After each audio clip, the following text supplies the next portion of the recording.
European destinations for the future. We promise you will have your lunch on time. So this panel is dedicated to strategic planning and management tools for the tourism industry in the destinations. We all know that there is a need to create long-term and integrative dynamics that guarantee the sustainability of the tourism activities in the future. We also know that there is a need for new models and strategies that are built on sustainable development principles and enforce digital transition of tourism to promote effective and collaborative governance among all stakeholders groups, to facilitate more innovative processes, and to pay close attention to the specific strengths and challenges of tourist destinations and territories. We also know that all these tools, methods, methodologies are nothing without the trust and the commitment of the local stakeholders. So in this panel, we are going to discuss how will tourist destinations foster green and digital transition and develop new governance models in the future.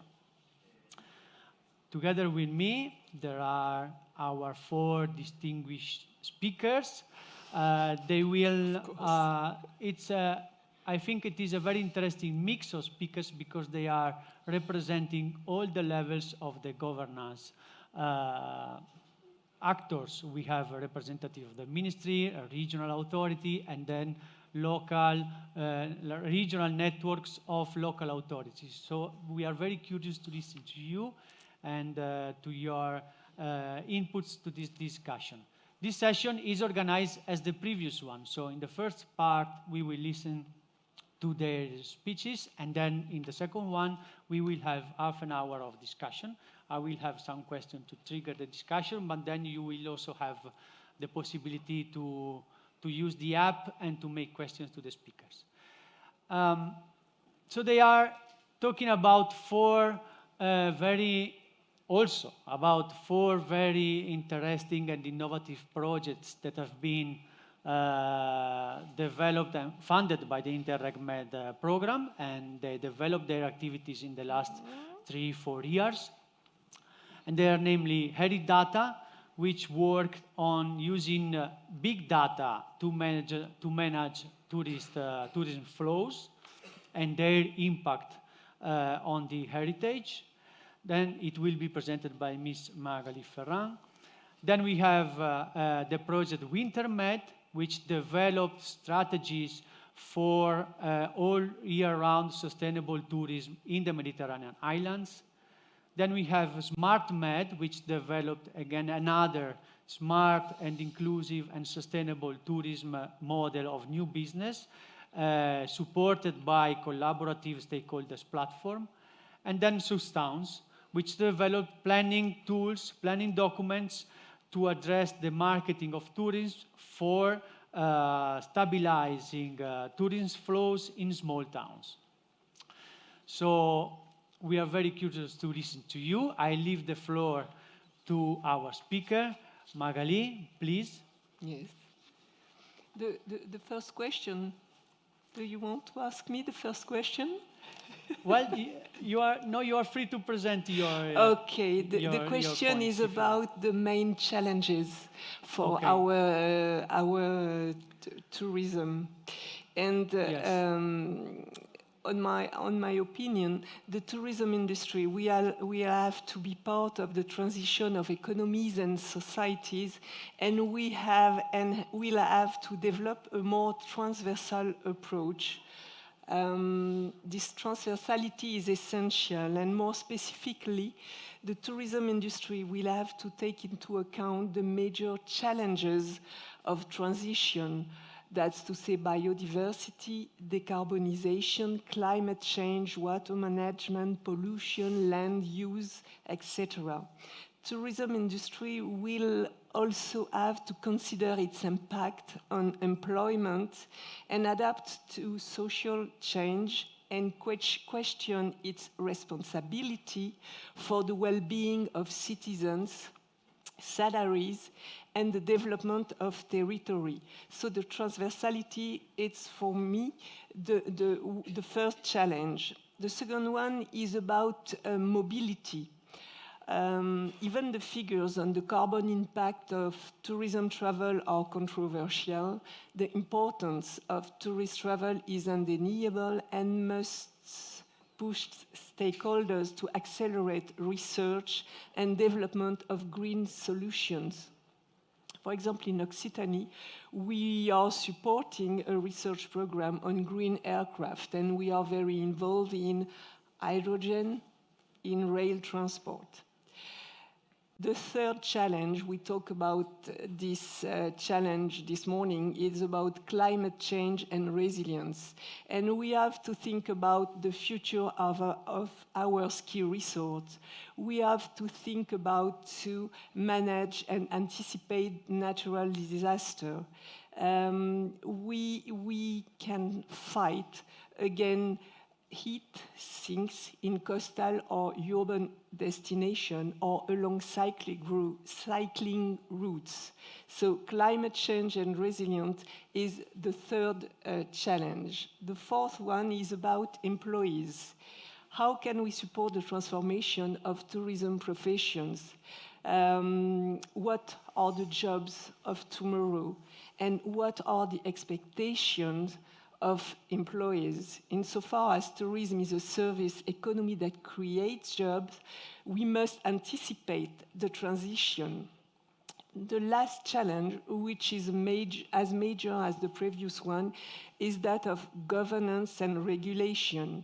Governance to encourage transformation and ensure that it is shared with stakeholders at all levels of decision making, from local to international, and regulation to impose changes with standards and regulation adapted to the challenges of transition. That's my 5 main challenges.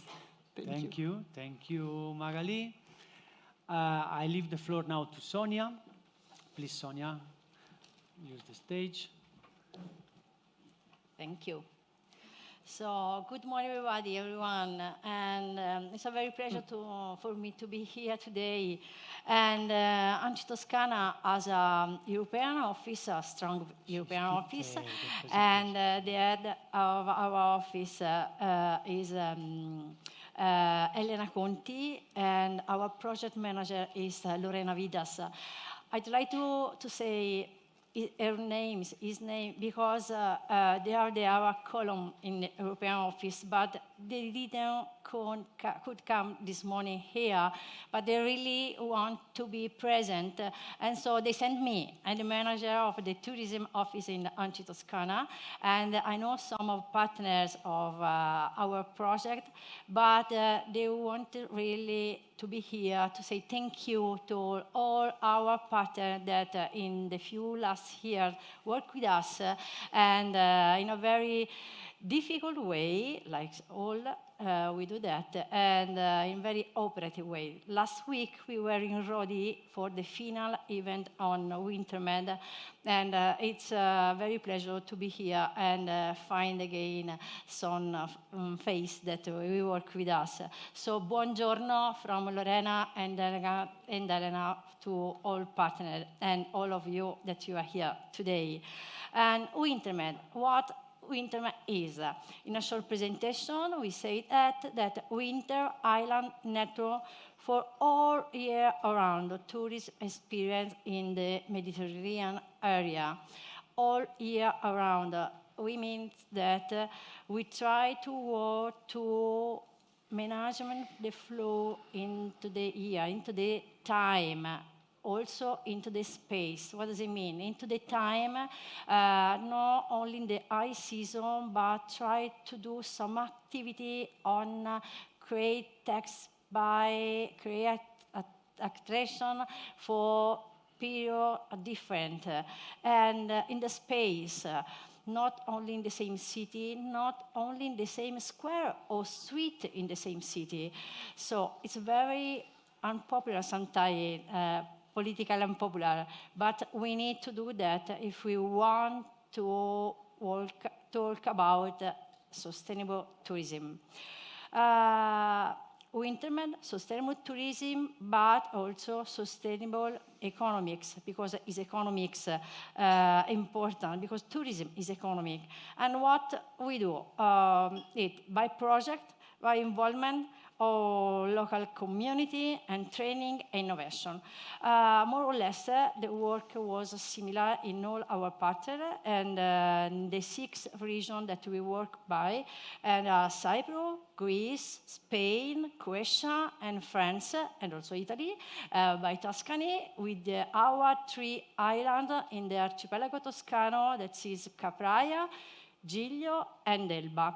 The objective that we have set was decline European planning in a regional tourism policy, because at the beginning we had people that didn't trust in the project, and they say, what old speech to talk about sustainable tourism?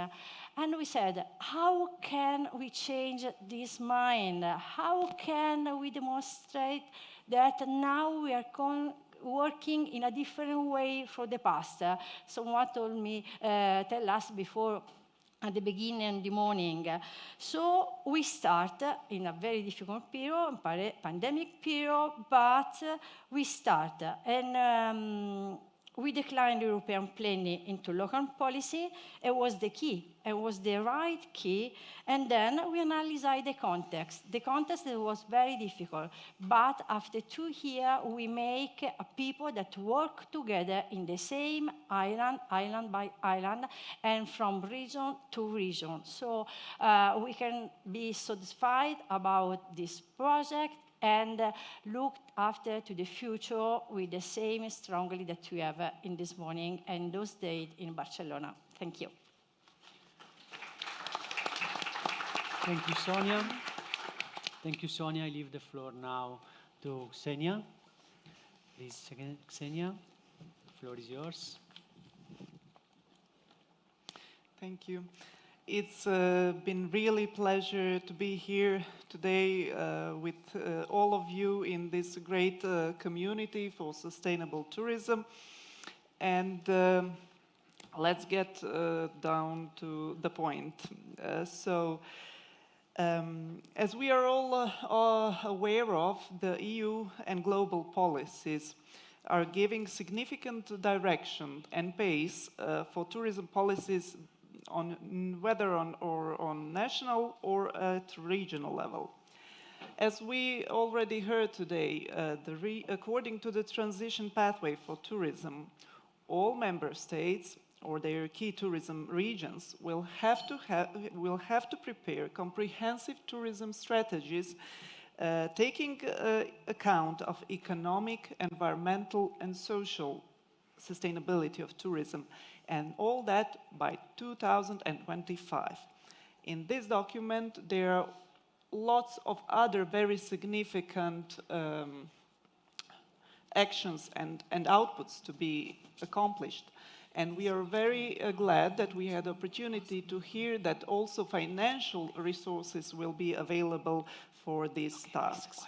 So Croatia, speaking from our example, is in the process of overall reform of tourism towards sustainability with the help of the recovery and resilience framework. And the envisaged reform aims to establish a comprehensive and efficient strategic, legislative, and institutional framework for managing the development of sustainable tourism. Part of the reform is the preparation of the strategy for the sustainable development of the tourism on the national level till 2030. And on the other side, we have a significant investments that will support this transition and transformation towards sustainability and digitalization. On regional and local level, there are different levels of advancements toward the sustainability. In our case, these are in large scope already supported by different EU funded projects and initiatives. and the use of specific management tools, models, strategies, and action plans created through projects are fully operational and under implementation. So, to go to the strategic project SmartMed, on behalf of which I'm here today, we, in this project, involve altogether 13 partners from 9 countries, and the development of an operational smart tourism business model supported by a permanent collaborative e-learning platform for cross-sectoral cooperation will contribute to strengthen the capacities of all stakeholders in tourism business and policy making, and thus will reinforce the competitiveness and attractiveness of key areas of Med destination.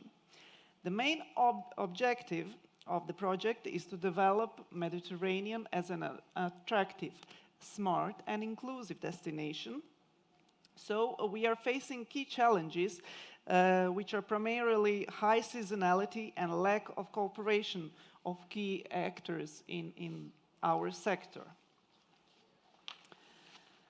The project aims at empowering. Empowering is the key word in our project.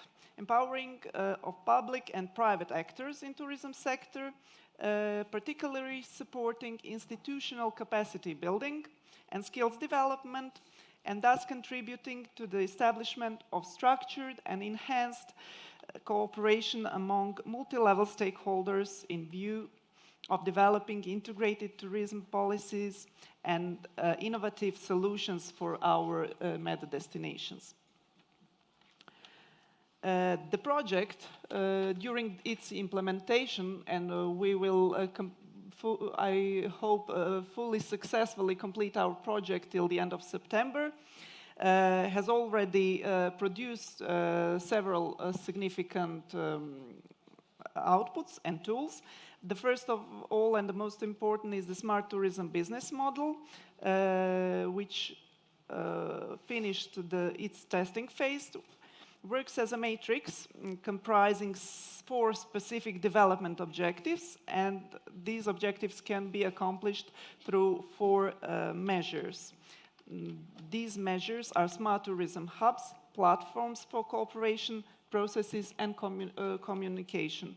We had, in our project, we had altogether 9 pilot initiatives, and all these measures were successfully tested and already shown first exact results in the tourist destinations. The second tool is the e-learning platform that will serve as a platform to disseminate all training materials we developed through the implementation of our project, and we'll also share and disseminate the information and results related to the implementation of our pilot projects. But in the future this platform can be further developed and enriched with different kind of educational materials, and will serve as a tool for networking through its consultation forum.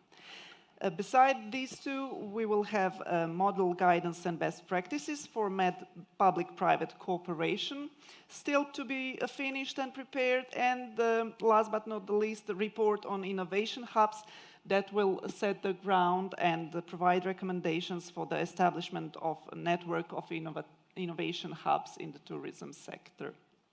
So thank you for your attention, and I'm looking forward to continue communicating and answering the questions that we have ahead of us. Thank you. Thank you, Xenia. For sure, a lot of challenges ahead still. And last but not least, Andrea Vignoli from Untitled Lazio, who will explain about the Sustowns project. Please, Andrea. Thank you. Does it work? Yeah. Thank you, Roberto. Thank you for the invitation. It's a real pleasure to be here today.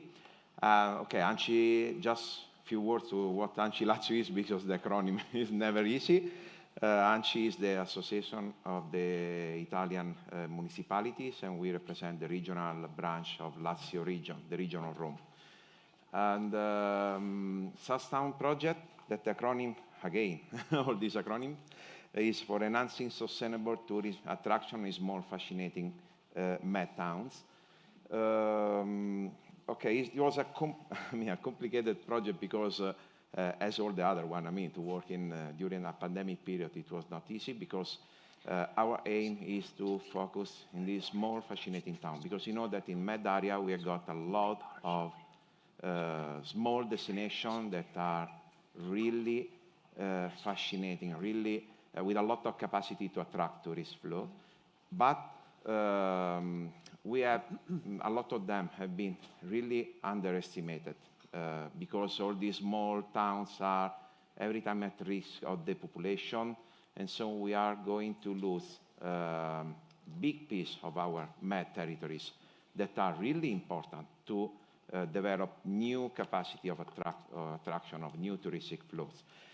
And so approaching these small municipalities, our aim was to analyze those ones that have already developed and implemented touristic flows in order to analyze and to prevent the potential risk of decline of this capacity to attract the touristic flows.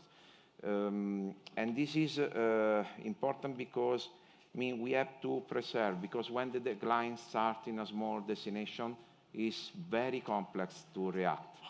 And so we have started to analyze this destination using the, I don't know if they can launch the, only one slide I got, if they can launch, because it's better to also to have a view. The Bartlett model of the tourism area life cycle. So we have analyzed the position of this. You have Okay, thank you. Because it was only one. So we start to analyze the position of each pilot municipality. We have involved 20 in all the Mediterranean countries. The position of this inside this model, because in order to understand the process of development, and because depending on the position of this model, we have to apply different strategies at the local level. After that, we have designed a new methodology, and let me also thank, because there are two pillars here of the project, of the Sound project in the room, Yelena and Francesco. And we have designed a new methodology to drive this change and to design a long-term strategic plan for local authorities in this small destination. And we have used the total quality management approach. So starting to this first analysis, and focusing all the attention to visitors.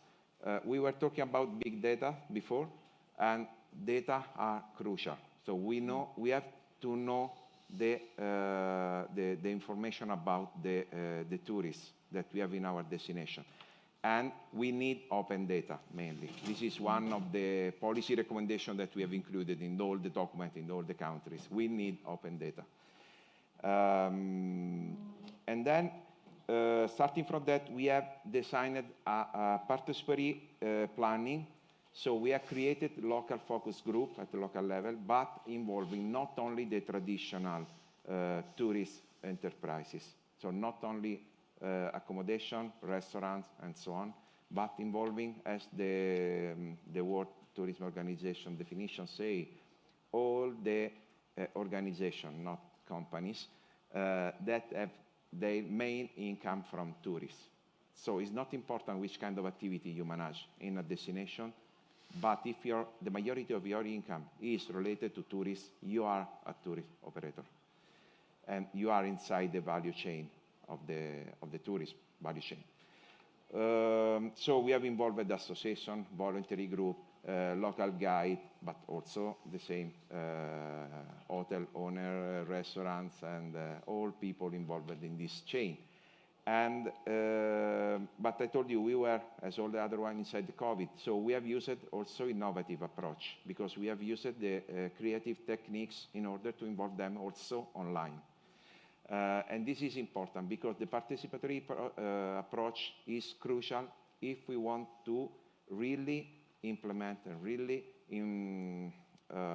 support the development of destination. Because we have understood during all the meetings that we have organized that if you allow people to meet each other and create the condition also to meet, to talk each other about the future, about the strategies, about the new potential services and new potential tourist offer can be designed and sold in the market. In other way, they don't have the opportunity to do that alone. Also in the small municipalities or in the small villages, they don't talk each other. So you have to create, the local authorities have to create this opportunity at the local level and analyze the experiences that exist in the territory. And the surprise was that also in the small villages, we have identified a lot of unexpressed potentiality, a lot of experiences that could be done, that could be included in tourist packages and not valorized inside this destination. And finally, I close. We had designed this integrated management, that is this long-term strategy that was submitted to the local authorities and approved by local authorities, that now represent the pillar of the vision of the strategy to improve the capacity to attract new tourist flow. But this is every time to be managed with a continuous improvement. So what we ask to all the pilot municipalities is to maintain open this local focus group at local level and continue to work together, because you know that the world changed very fast. We know. We were thinking about COVID, now we are talking about a war. But okay, there are not, fortunately, are not every time so big problem to be managed by tourist operator. But anyway, the world changed in a continuous way. The interest of tourists change. They want different services in a continuous way. So the continuous improvement of the strategy is crucial. And we closed the activities creating the sustainable tourist packages, also where tourist packages never been designed before. And thanks to this participatory approach. And finally, we provide to all this destination a strategic marketing plan, because they have to have the instruments also to go on the market, to say, to communicate to the proper target of tourists what they have implemented and the tourist package that they have designed. Thank you very much. Thank you, Andrea. Thank you for your inputs. You used the word, which is very important for us now, it's the future. So we are launching our discussion with this first question, to which Magali already replied. But first question is, what will be, in your opinion, the main 5 challenges for the tourism industry in the future? So whoever wants to reply, maybe Xenia. Okay, I can start. Thank you. Thank you. So as I have already mentioned during my presentation, the seasonality is, I would say, not the first, but the horizontal challenge also for the future as it is today. In the combination with the lack of human resources and their professional skills, it creates a combination where, in our example, as a tourist country, a specific additional burden is present. It affects the security of the jobs in the tourism during the whole year, and the lack of large number of employees in tourism results in high demand for the human resources to work in tourism during the season. So attracting foreign labor to work in tourism has imposed itself as a necessity. That's not the question, but then we have the challenge to build their capacities and develop skills in short time. The quality of service depends on this. Then they have to have basic communication skills, and also there is the question of authenticity of local tourist product. If we have working someone from abroad and cannot express all the feelings and expressions usual for this location. Then we have the quality of life and well-being of the local population. Also, the quality of life is very much attacked by the tourists during the season. The quality of communal infrastructure is put under the pressure, and the crowds. And on the other side, during the winter, they don't have so much activities and offer for the quality of their social life. So it suffers on that side. Then there is the impact of crisis in tourism and changes in the behavior of needs of tourists. So the last 20 years, we were constantly facing some different kind of crises, whether they were financial, geopolitical, or health issues like the COVID pandemic. And this last one, the pandemic, highlighted the need for a proactive planning to increase our resilience. And now I think that we're all aware of it. And the last one that we heard already today a lot about, so I will just mention it, it's the adaptation of tourism to climate change. So I won't go there into the detail because we heard a lot on this theme from our colleagues before. Thank you, Xenia. Any other reaction from the panel to this first point? Maybe Sonia or Andrea? Do you want to reply, to react? Yeah, we'll try. We talk about Andrea because we do the same work. But I think that they're quick to meet the new demands, needs, and trends, and do it without distorting the identity of the place. Because the world goes very fast. There are very new needs of the tourists, and we have to be very quick to understand where the world is going. And change the cultural approach of the tourism in people, because when we talk with people, with not only person that have an enterprise, a company, a shops, or hotel, but everyone, they like a coach in a football match, no? Everybody knows, but they think that tourism is promotion, is communication, is events, but no more. So we have to change it. It's all also promotion, also communication, but also so on. But it's planning. So it's something more. So we need to change the approach. Another thing that in Italy, but in Europe, is starting in the last 2 years is the problem of the working in tourism. So change the cultural approach to working in tourism, because we have a big problem related to the search for work in tourism now. So we have to change our mind about that. And then sustainability, hospitality, and safety. I didn't understand this morning or listen this word, but safety is not only about the world pandemic, but it's something that about food, about the place, and we need to put in our plan the word of safety. Thank you, Sonia. Thank you.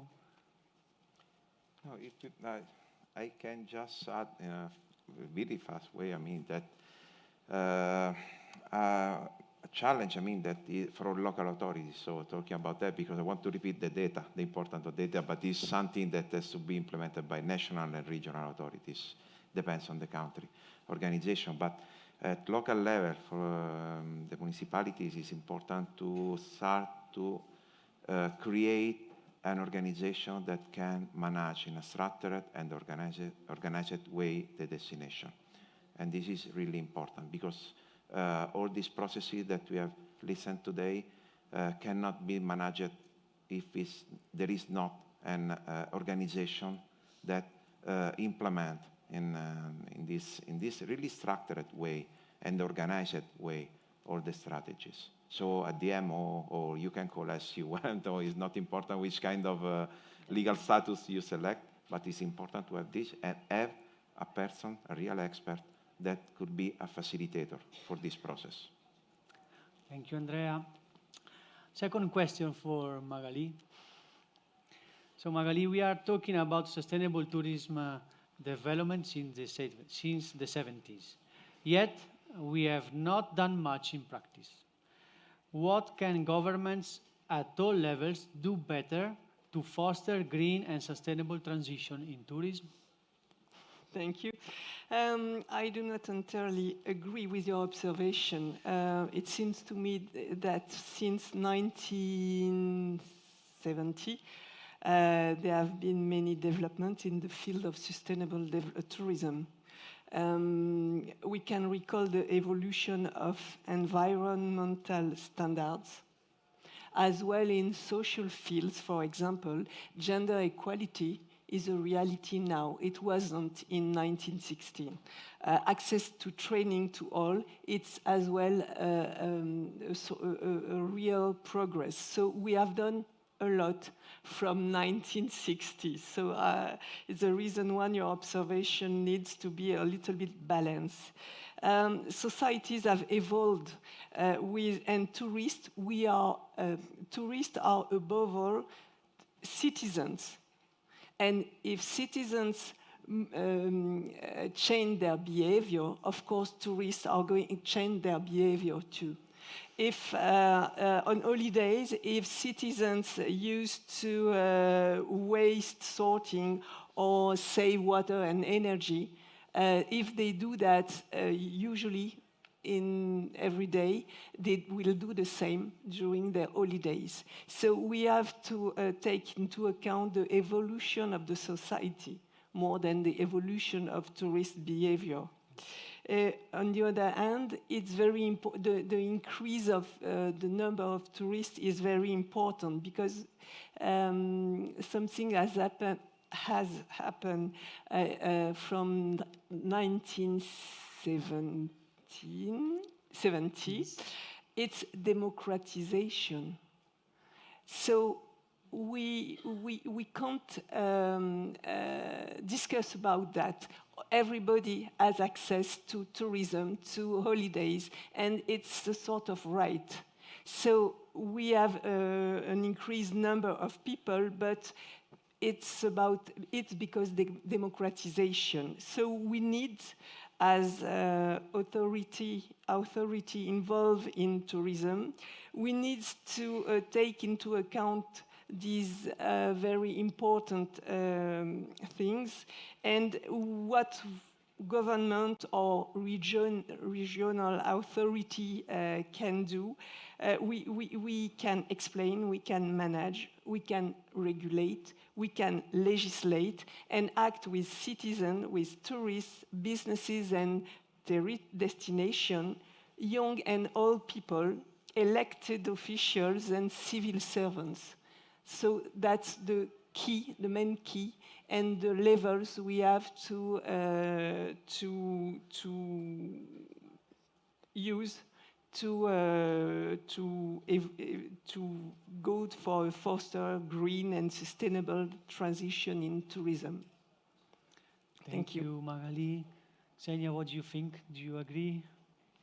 Well, yes, but also we have done a lot, we all must admit.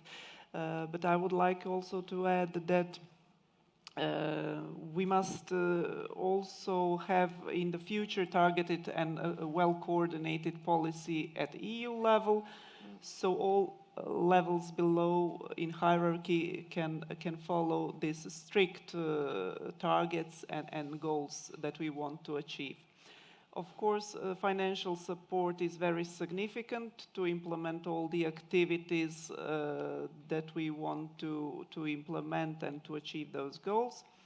And we have to set clear common development goals and to measure them. So there we come to indicators and to data to be constantly monitoring and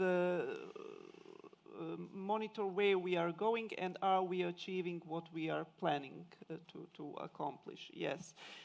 So the governments, whether on a national or a local level, even on national, have to lead the way with their examples. Also, they have to show the people that what is the right way to conduct the public procurements, to implement certain actions, and show by their own experience. And also, they have to be willing to listen.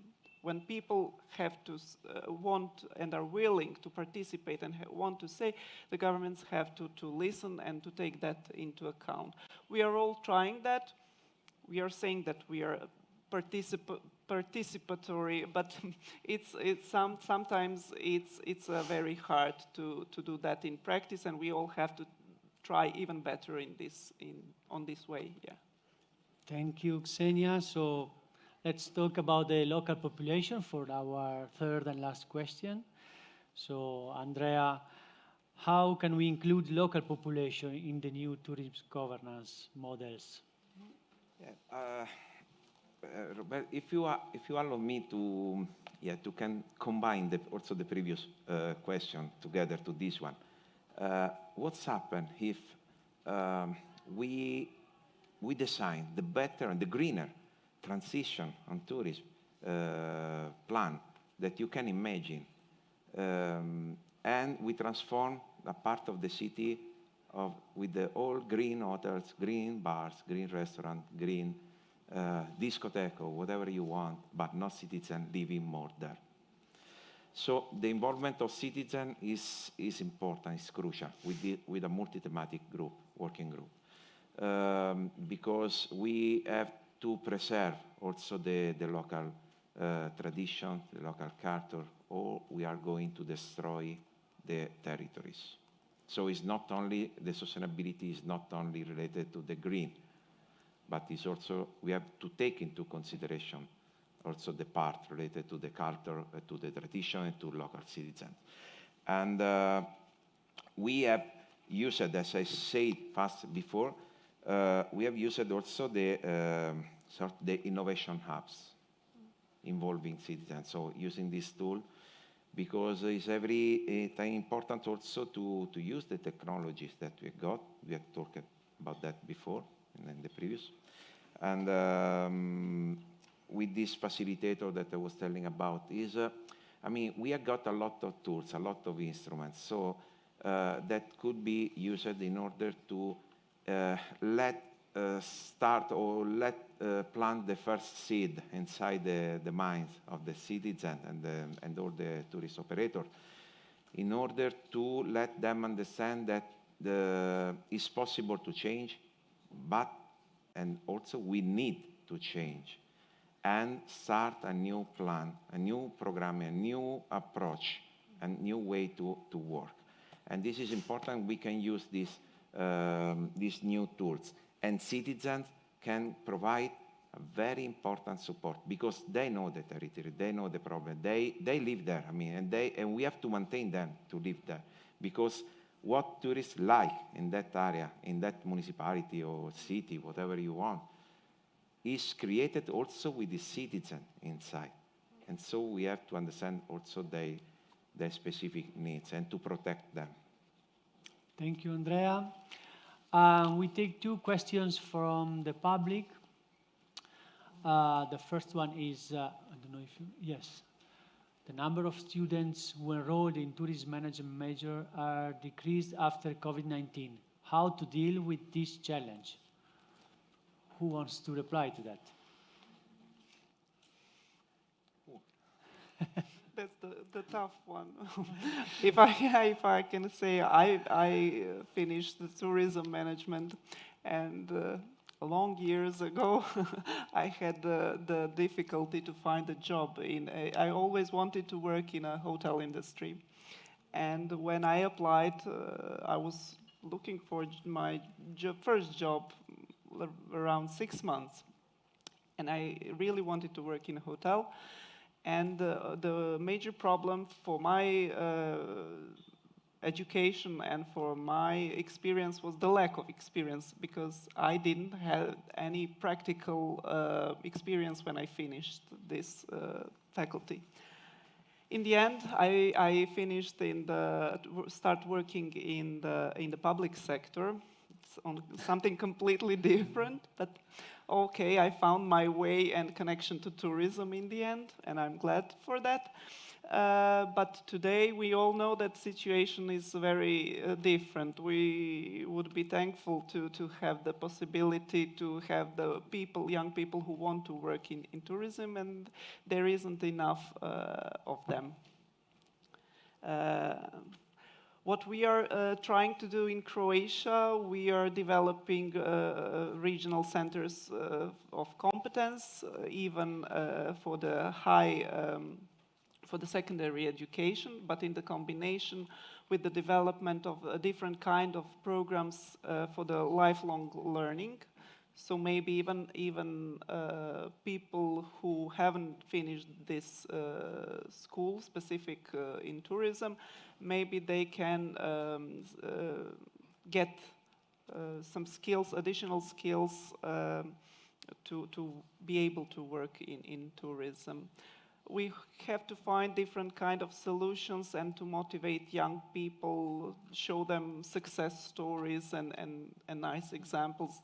That's what we are also doing with the help of the ESF to promote the occupations in tourism sector. That's what we are doing in Croatia. I'm not sure what's the experience maybe in Italy and France. Do you want to? Yeah, Yes. if I can, just no. The last part is crucial. I mean, there is a very important discussion in this period in Italy about the fact that the tourist operator don't find people, employees, now for the season. And the seasonality is one of the main problems about that. I mean, about these aspects, because workers there for a short period, a lot of hours, working hours during the days, sometimes in some activities also without the day, for to stop that, to relax. So we start to have a problem to find people to work in this sector. So the seasonality is one of the main aspects, as Sonia was saying before. When the Winter Med was acting, to support this destination, to diversify the offer, and can have a longer period of capacity of attraction. Could support this process, because long-term employees, could attract more students again, could attract more people that want really to work in this sector. But if the message that is sent also by the media is that tourism is composed only by seasonal workers that are underpaid and with a lot of working hours, obviously it's not easy to attract students. Thank you, Andrea. We have a second question. What about democratizing sustainable tourism? Everyone should have access to affordable, sustainable tourism offer. What we can't do is to put consumers' desire to environmental boundaries. Who wants to reply to that? Maybe you, Magali, you started talking about democratization. Yeah. Democratization, yes. Why not